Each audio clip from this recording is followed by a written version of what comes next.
Bonjour les amis, quelle idée vous avez du Moyen-Âge et en particulier des relations hommes-femmes? Parce que souvent on juge le passé sur les 50, 60 ou 100 dernières années, si tout va bien. La plupart des gens ignorent même la profession de leurs arrière-grands-parents, si ce n'est celle de leurs grands-parents. Donc il n'y a pas de mémoire. Le peuple souvent il a une mémoire de poisson rouge et c'est très facile donc de le manipuler. Par contre nous dans les vieilles familles on a de la mémoire et on se souvient qu'autrefois, les relations hommes-femmes n'étaient pas les mêmes.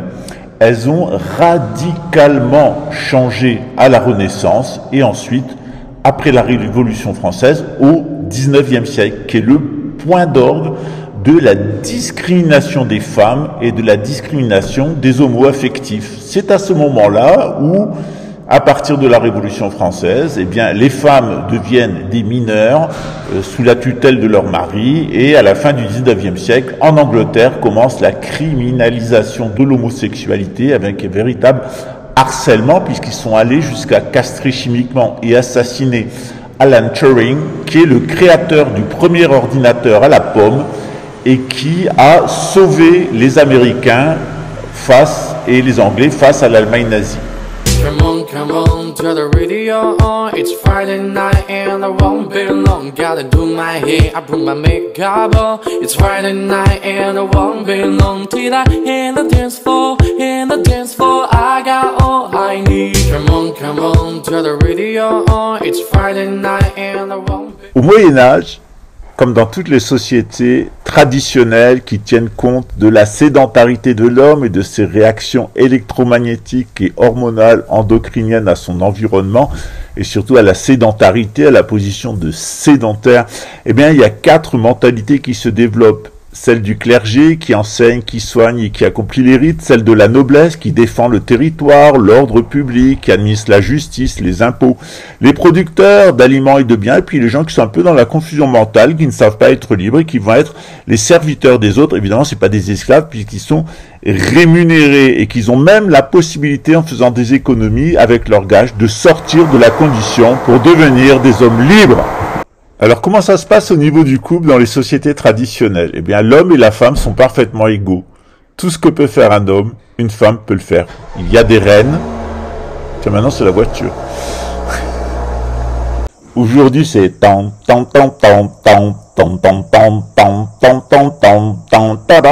mission impossible entre les travaux et les voitures et les visiteurs.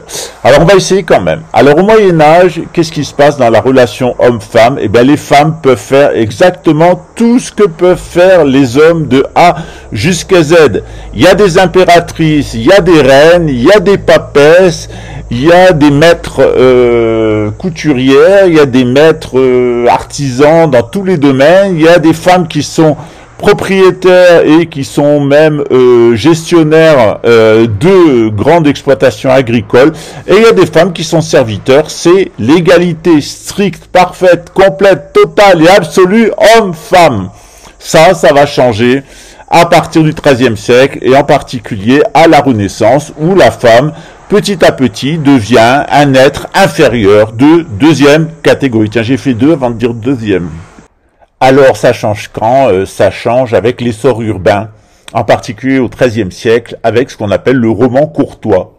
À ce moment-là, la femme devient une espèce de créature céleste. Mamie, venez ici que je vous fasse la bise. Mademoiselle Adélaïde, vous ai pris, oui je le suis, j'aimerais tellement vous servir de guide tout au long de la vie. La femme devient une créature dans un système qui est très inspiré de ce qui se fait au sud de l'Europe, en particulier dans le califat islamique, parce que dans le califat islamique, et le code civil de Napoléon va amplifier ça, petit à petit, la femme a acquis un statut d'infériorité, ce qui n'était pas le cas à l'époque du prophète Mohammed, le béni, la paix sur lui, et sa famille. Qu'est-ce qui s'est passé? Petit à petit, il y a un changement dans tout le monde méditerranéen sous l'influence du Talmud. Alors, il se passe un drôle de truc, mon général. Les communautés juives se détalmudisent et les communautés chrétiennes s'enjuivent. C'est l'enjuivement de la chrétienté et la détalmudisation des communautés juives. Il y a de plus en plus de juifs qui deviennent des apostats. Ça va donner naissance d'abord à des sectes un peu folkloriques d'illuminés, ça s'appelle le hassidisme, et puis ensuite à des idéologies laïques qui vont vouloir détruire les fondements du judaïsme, en particulier eh bien, l'idéologie franquiste de Jacob Frank qui donnera naissance au bolchevisme en Orient et au sionisme en Occident. C'est triste, mais c'est comme ça. Voilà, faut faire avec. Et chez les chrétiens, eh bien, on a un enjuivement total de la société chrétienne. Et cet enjuivement nous amène vers le juridisme, d'abord le juridisme romain, et puis on imite le juridisme musulman qui lui-même s'est fait enjuiver au fur et à mesure par les communautés juives qui sont extrêmement puissantes au sein de l'Empire ottoman, puisqu'elles y vivent leur véritable âge d'or. Donc il y a une attraction intellectuelle du judaïsme, en tout cas du talmudisme, et dans le talmudisme, la femme a pratiquement un statut d'animal. Alors il y a un certain nombre de machos qui puent de la gueule et d'ailleurs et du slip qui trouvent ça très bien en Occident et qui vont prendre le pli. Alors dans les communautés juives, c'est exactement le contraire, puisqu'on assiste à une détalmudisation, une laïcisation du monde juif, mais dans le monde chrétien, eh bien, on assiste à un glissement vers un enjuivement, une déchristianisation qui va s'accélérer, qui va amener à la laïcité. La laïcité elle-même, c'est une invention de l'islam, du califat de Cordoue, où Averroès a pensé eh bien, que ça serait peut-être mieux que l'empereur, le calife, eh bien, n'ait aucune religion, qui vive une espèce de morale laïque et surtout qui puisse s'appuyer sur un État, petit à petit, qu'on conçoit comme indépendant de la couronne, ce qui va atteindre son point culminant dans deux livres que vous devrez lire, qui est le Léviathan et qui est le Prince. Voilà, donc Machiavel et Guillaume d'Occam et d'autres auteurs eh bien, nous mettent en garde sur l'apparition de ce qui deviendra plus tard des États totalitaires. Ce qui est très amusant, c'est que dans ces États totalitaires, en particulier la Chine et la Russie, qui sont deux exemples d'États totalitaires visant au communisme au XXe siècle, eh bien, on va retrouver une égalité parfaite homme-femme. C'est la femme soviétique, la femme maoïste, Pestrovizies Novaski, camarade Mao, c'est tout, on fait homme et femme la même chose parce qu'on est avant tout des camarades, hein, agua di biber, camarade. On n'a plus de sexe. En réalité, on est des camarades du parti. Camarades!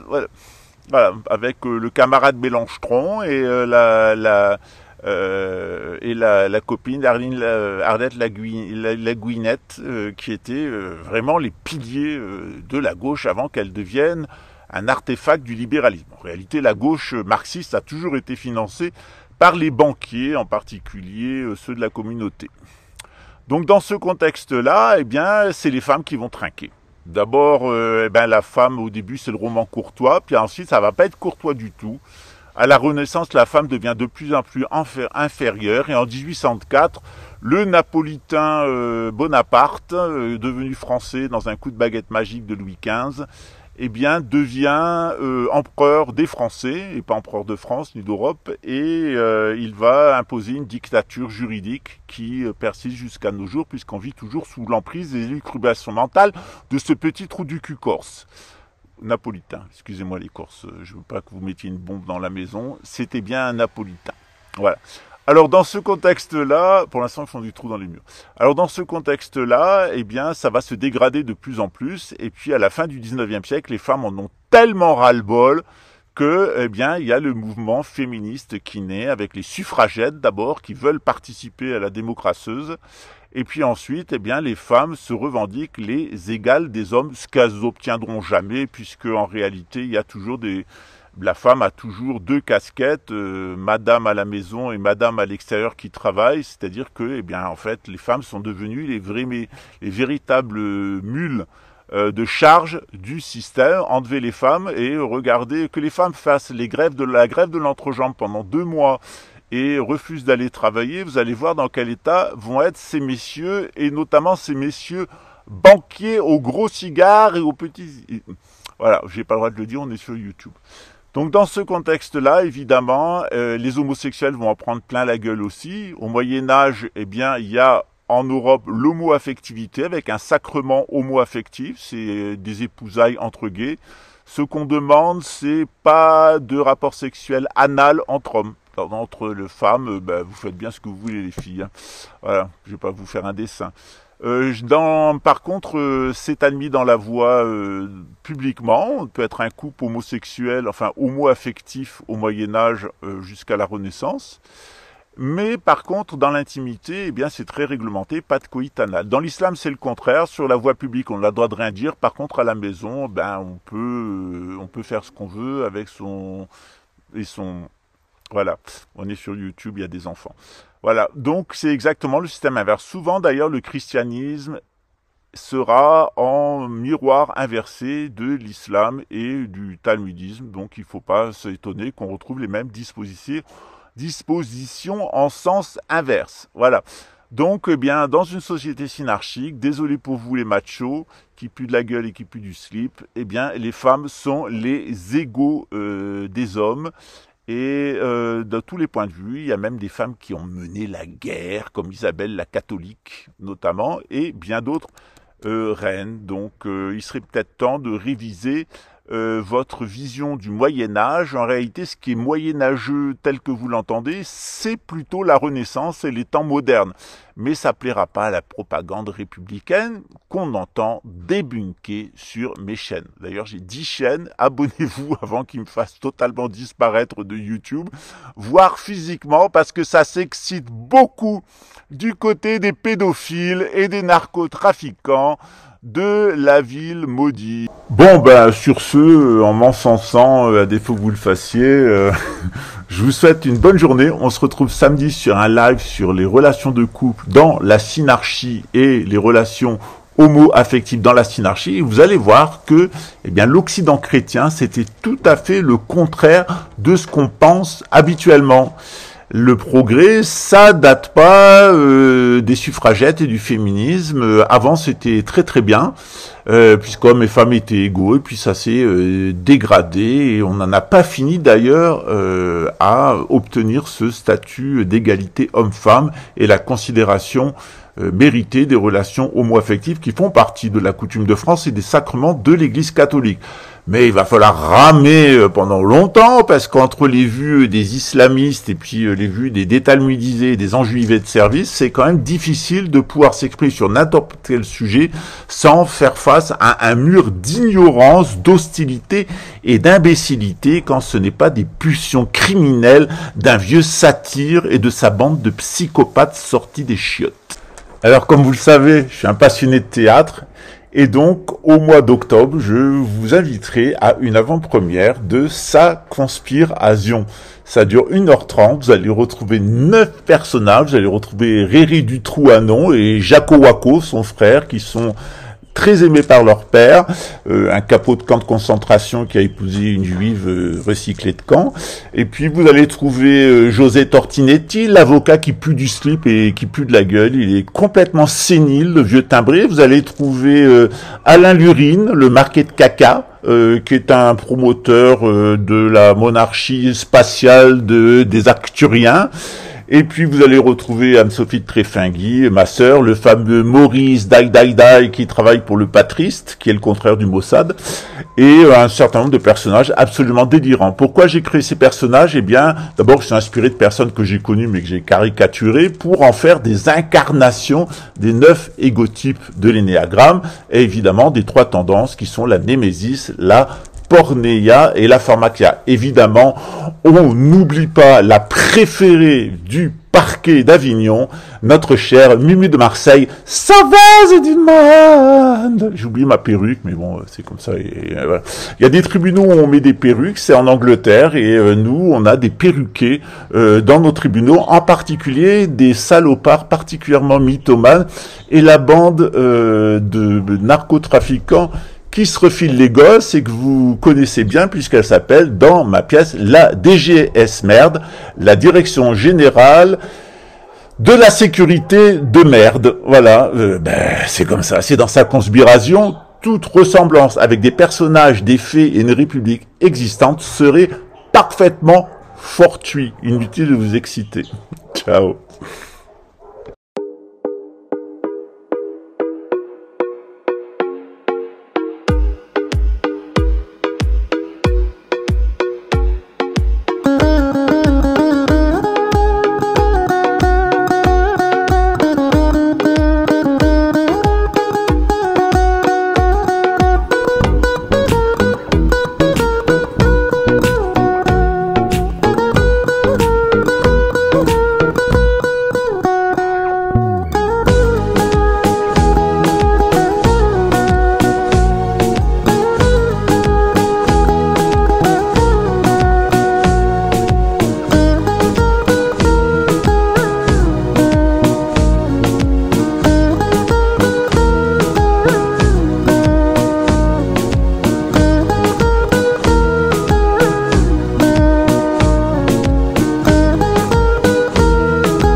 des choses que personne ne veut croire et qui coûtent très cher à ceux qui n'y sont pas initiés. Te voilà prestement initié au secret de la pomme.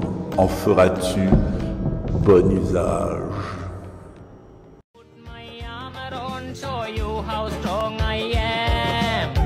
I put my armor on, I show you that I am. I'm unstoppable. I'm a posture with no brakes. I'm invincible. I win every single game. I'm so powerful. I don't need batteries to play. I'm so confident. I'm unstoppable today. Unstoppable today. I put my armor on, I show you that I am. I'm unstoppable. I'm a posture with no brakes. I'm invincible. I win every single game. I'm so powerful. I don't need batteries to play. I'm so confident. I'm unstoppable.